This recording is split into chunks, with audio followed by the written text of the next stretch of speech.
Hi Cyril Gamini පූජකතුමාගේ පාස්කුව ගැන කතා කරන හරි අපූර්ව කතාවක් සමාජ මාධ්‍යයේ දැක්කා. ඒකේ සිරිල් පූජකතුමා ප්‍රශ්න කීපයක් අහනවා. සිරිල් ගාමිණී පූජකතුමා ඒ කතාව අහනවා සහරන් මේ ප්‍රහාරය දියත් කරේ ඇයි කියලා. එතකොට මේ මුස්ලිම් අන්තවාදීන් මේ ප්‍රහාරය එල්ල කළේ ඇයි කියන එක පිළිබඳව සත්‍යතාවය අපි හොයාගන්නට සහරන් එයාගේ බයියත් එකේ පැහැදිලිවම කියනවා එයා කතෝලික දේවස්ථාන සහ විදේශිකයන් ගැවසෙන සංචාරක හෝටල් ඉලක්ක කරගත්තේ ඇයි කියලා.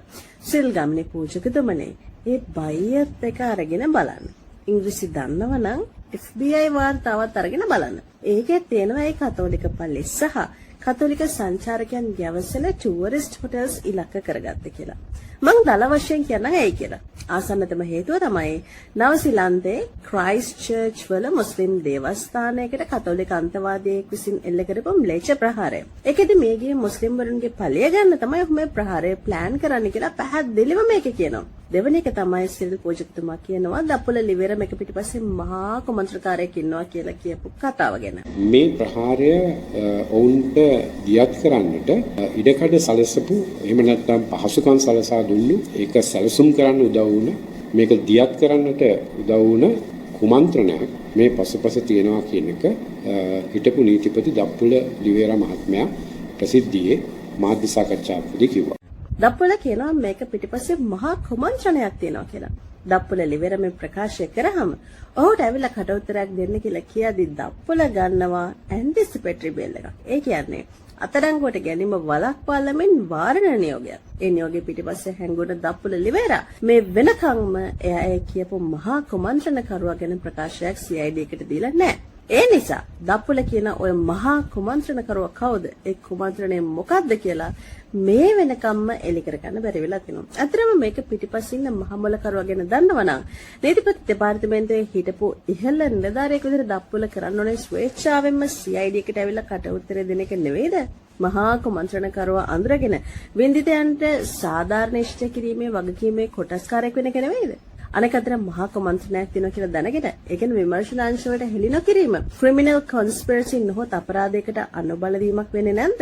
හැබැයි අපේ සිරිල් ගාමිණී පූජකතුමා නම් මේ ගැන කිසිම දෙයක් කතා කරන්නේ නැහැ.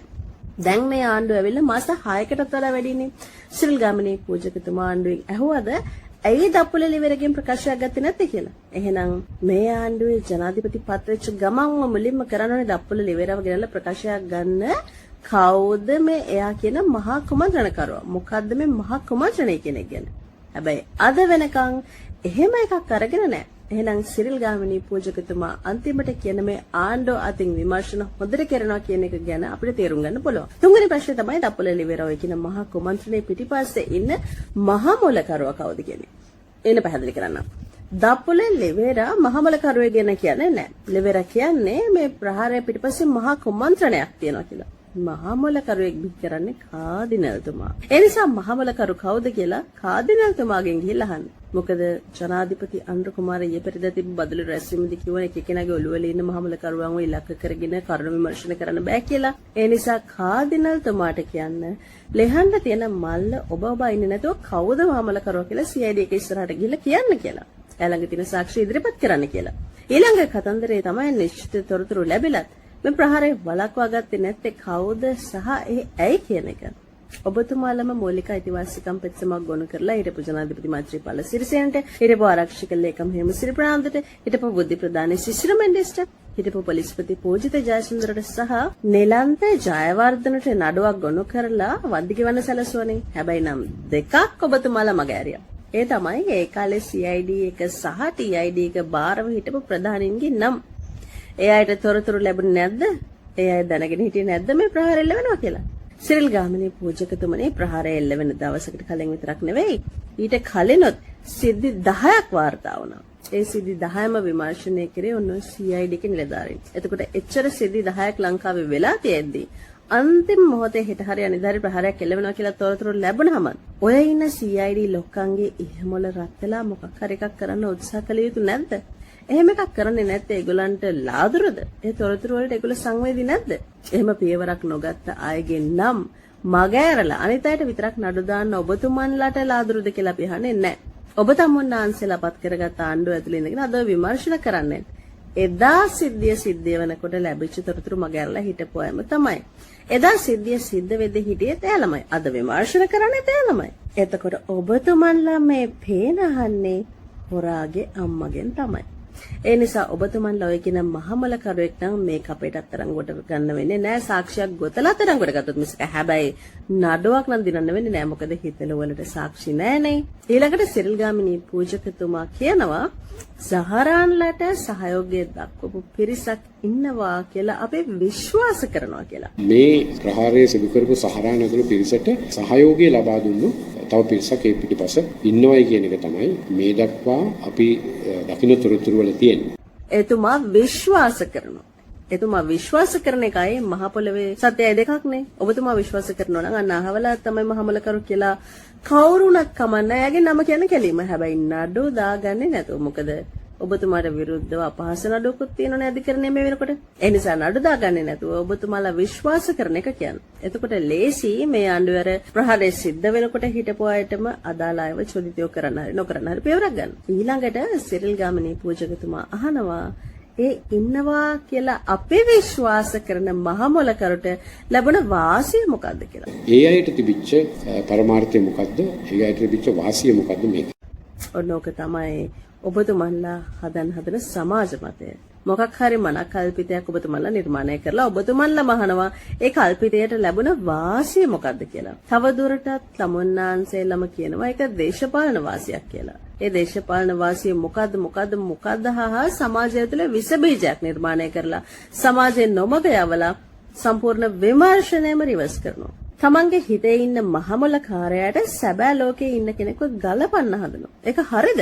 සාධාරණද? යුක්තිසහගතද? සිරිල් ගාමිණී පූජකතුමා මොනවා කිව්වත් සමාජය කියන්නේ වෙනම කතාවක්. සමාජය කියන්නේ පාස්කු ප්‍රාණී ලොකුම වාසිය ලැබෙන කාදිනල්තුමාට කියලායි. පාස්කු සිද්ධ වෙනකොට හිටපු ආරක්ෂක අංශ ප්‍රධානියෝ සහ රජයේ ප්‍රධානීන්, ජනාධිපතිවරු, අගමැතිවරු, ආරක්ෂක ලේකම්වරු, පොලිස්පතිලා, ත්‍රිවිධ හමුදාපතිලා, බුද්ධ්‍යංශ ප්‍රධානියෝ පවා මේ සියලු දෙනාම මාරුණා. හැබැයි ප්‍රහාරය සිද්ධ වෙනකොට හිටපු කාදිනල් මාරුනේ නැහැ. ඒවා වාසි නෙවෙයිද?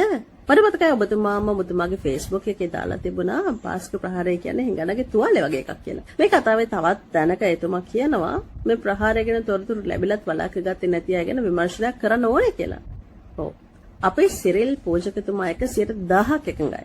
නිලන්ත ජයවර්ධනට මෙහෙම ප්‍රහාරයක් වෙනවා කියලා තොරතුරු ලැබුණාට පස්සේ නිලන්ත ජයවර්ධන ඒක ගැන දැනුම් දීලා යවපු WhatsApp මැසේජ් එකට ඕකේ නිලන්ත කියලා රිප්ලයි කරපු. එහෙම රිප්ලයි කරලා තේ ප්‍රහාරය වළක්ව ගන්න මොකක්ම ක්‍රියාමාර්ගයක් නොගත්ත කියනාගෙන අනිවාර්යයෙන්ම විමර්ශනයක් කරන්න ඕනේ.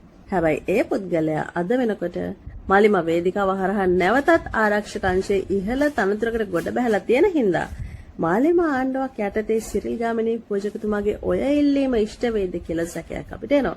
ඒ වගේමයි විමර්ශන වලට බාධා කරපු කට්ටිය ගැන පරීක්ෂණ කරන්න කියලා එතුමා ඉල්ලනවා. ඒක ඇත්ත.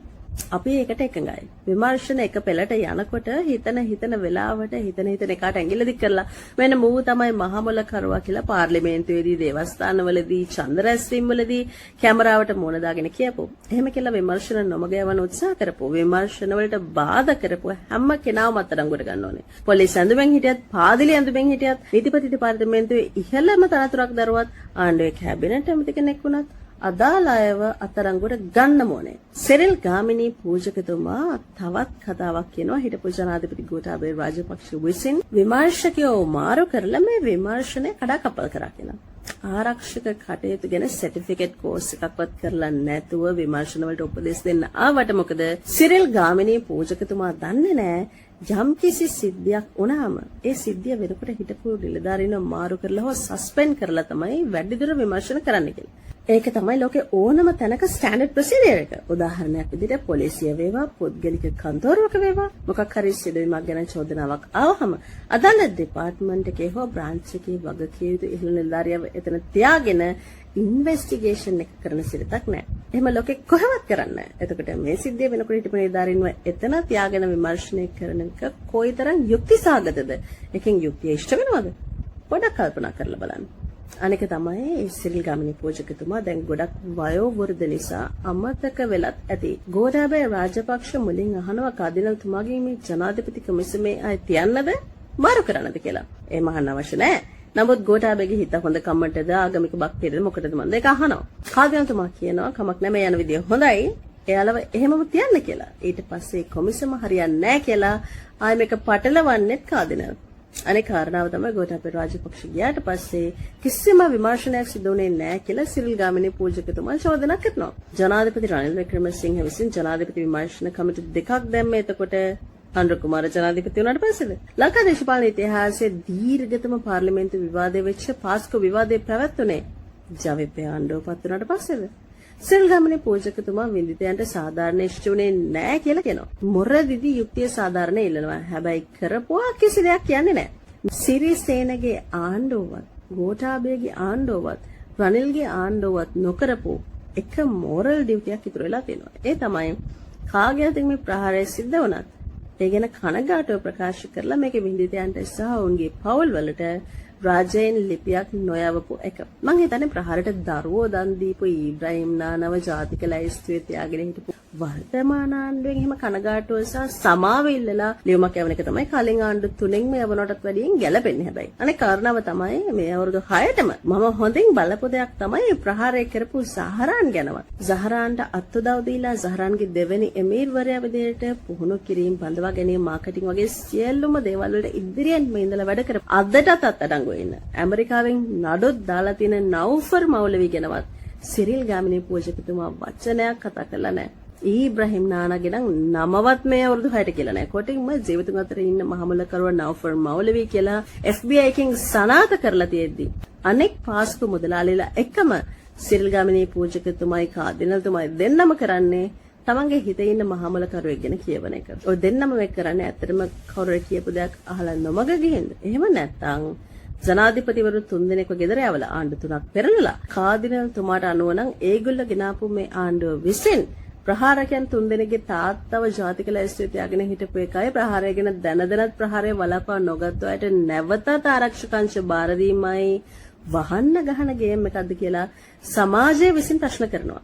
අන්තිමට ටිකකට කලින් පූජකතුමා කියනවා යම් කිසි ලොක්ක දෙන්නෙක්ව මාරු කරා කියලා. ඒ විමර්ශන කරගෙන යන්න ඉඩ දුන්නේ නැහැ කියලා. මම ඔබතුමාගෙන් අහන්නේ සිරිල් ගාමිණී පූජකතුමනි ඔය කියන දෙන්නම් පාස්කෝ ප්‍රහාරය සිද්ධ වෙනකොට දරපු තනතුරු දෙක මොනවද?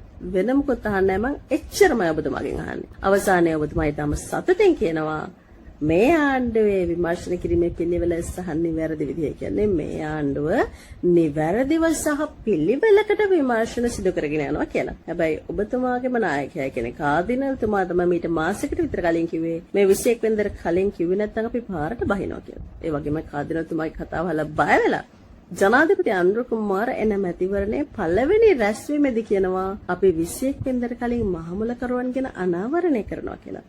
අද වෙනකොට ඒ ජනාධිපතිතුමාම කියනවා එක එක්කෙනාගේ ඔළුවල ඉන්න අයව එහෙම විමර්ශනය කරලා අපිට අත්අඩංගුවට ගන්න බෑ කියලා. ඒ නිසා මෙන්න මේ පරස්පරතාවයන් ගැන සිරිල් ගාමිණී පූජකතුමනි ඔබතුමාම කරුණා කරලා අපිට පැහැදිලි කරලා දෙන්න. මේක හරියට නිකන් ශුද්ධ වූ අගෝස්තිනු මුනිතුමා ශුද්ධ වූ ත්‍රිත්වය ගැන කල්පනා කර කර වෙරළේ ඇවිදිනකොට සිද්ධ වෙච්ච දේ වගේ දෙයක්. ශුද්ධ වූ අගෝස්තිනු මුනිතුමා කියන්නේ කතෝලික සභාවේ හිටපු මහා ප්‍රඥෙක්, මහා පඬිවරයෙක්. එතුමා ශුද්ධ වූ ත්‍රිත්වය පිළිබඳව, ඒ කියන්නේ පියා, පුත්‍රයා සහ ශුද්ධාත්මයාණන් වහන්සේ එක් අයෙක් විදිහට ක්‍රියාත්මක වීම ගැන ගැඹුරින් කල්පනා කරා. ඒ ගැන කල්පනා කර කර වෙරළේ ඇවිදිනකොට අගෝස්තිනු මුනිතුමා දකිනවා කුඩා දරුවෙක් වැල්ලේ වලක් හාරලා සිප්පි කටුවකින් මහමෝදේ වතුර එන්නේ වලට පුරවන්න උත්සාහ කරනවා. මේක කරන්න බැරි වැඩක් නේ. එතකොට එතුමගේ ඔළුවට එනවා මං මේ කල්පනා කරන දේ ජීවිතේට කරන්න බෑ කියලා. වෙන්නේ නැහැ කියලා. සිරිල් ගාමිණී පූජකතුමනි ඔබතුමන්ලගේ පාස්කු ප්‍රහාරේ මහමල කරොත් මෙන්න මේ වගේ තමයි. මේක අපහාසයක් නෙවෙයි. ඔබතුමන්ලා ජනතාවට දීලා තියෙන්නේ මෙන්න මේ වගේ විසඳ ගන්න බැරි උබතෝ කෝටික පටලැවිල්ල. විසඳන්න හැදුවත් විසඳෙන්නේ නැති. විසඳෙන්නේ නැති වුණාමත් ඔලුව මංජන් වෙන. අවුරුද්දෙන් අවුරුද්ද අලුත් වෙන මහමල කරුවෙක්. ඡන්දයක් හිටු වෙනකොට ගොඩ එන කතන්දරයක්. හොඳට මතක තියාගන්න. පාස්කෝ විතරක් නෙමෙයි මේ රටේ පිපුරන එකම බෝම්බේ. 1990 අගෝස්තු 3 වෙනිදා කාන්තන්කොඩේ මුස්ලිම් පල්ලියේදී LTT ත්‍රස්තවාදීන් 30 දෙනෙක් ඇවිල්ලා දෙවියන්ට යාඥා කරමින් හිටපු කුඩා දරුවන් සහ වැඩිහිටියන් 150කට අධික සංඛ්‍යාවක් මරලා දැම්මා. 1985 මැයි 14 වෙනිදා අනුරාධපුර ශ්‍රී මහා බෝධිය ළඟදී බෞද්ධ භික්ෂුන් වහන්සේලා භික්ෂුණීන් වහන්සේලා කුඩා සාමණේර හිමිවරු සහ වන්දනා මාන කරන්න ආපු උපාසක උපාසිකාවෝ 130කට අධික පිරිසක් පූජා භූමිය ඇතුළේදීම ම්ලේච්ඡ විදිහට මරලා දැම්මා. මහා බැංකු බෝම්බෙන් 100 ගාණක් මැරුණා. බස් බෝම්බ කෝච්චි වලට තිබ්බ බෝම්බ වලින් 100,000 ගාණක් මැරුණා. මේ කතා කරන මමම LTT බෝම්බ දෙකකින් බේරුණා. නමුත් මම දන්න අඳුරන හුඟක් අය නැති වුණා. හැබැයි අපි ඒ මරණ හිඟන්නගේ තුවාලේ කරගත්තේ නෑ. ඒ මැරුණ මිනිසුන්ව දේශපාලන වාසි තකා නැවත මැරුවේ නෑ. හැබැයි පාස්කු ප්‍රහාරයේ වින්දිතයෝ ඡන්දයක් ඉට්ටු වෙනකොට හැමදාම නැවතත් මැරෙනවා. ඒකද මිනිස්සුන්ට දිය යුතු යුක්තිය? ගහනවා කියලා තොරතුරු ආවම ගහන එක වළක්ව ගන්නවා මිසක වළක්ව ගන්න ආපහු තොරතුරු ටිකක් බලාගෙන ඉන්න මෝඩ විමර්ශකයෝ ඉන්න රටක් කොහෙද තියෙන්නේ? මෙන්න මේක තමයි දත් උනේ. ගහනවා කියලා දන්නවා මෙහෙම ගහයි කියලා දන්නේ නැහැ කියලා රජයේ නිලධාරියෙක් ප්‍රහාරයෙන් පස්සේ කිව්ව මතකද? කියන්න තියෙන්නේ මෙච්චරයි. රටේ නායකයාගේ සහ ආණ්ඩුවේ ඉන්ටෙන්ෂන් එක රටේ වෙන හැම අපරාධයකටම වගේ බලපානවා. යහපාලනයේ සංහිඳියාව කොහොමද පාස්කු ප්‍රහාරයට බලපෑවේ? ඒ හා සමානවම වර්තමාන විමර්ශනවලටත් පවතින ආණ්ඩුවේ ඉන්ටෙන්ෂන් එක බලපානවා. මේ පේන්න තියෙන හාවා වලහා කිරීමේ සුපුරුදු න්‍යායටත් බලපාන්නේ ඔන්න ඔය ඉන්ටෙන්ෂන් එකම තමයි. තේරුණාද? මෙම ප්‍රහාර මාලාවට මූලික වශයෙන්ම මුදල් යොදවා ඇත්තේ ඊබ්‍රහීම් සහෝදරින් යයි රවි සෙනවිරත්න මහතා ජනාධිපති කොමසමට ප්‍රකාශ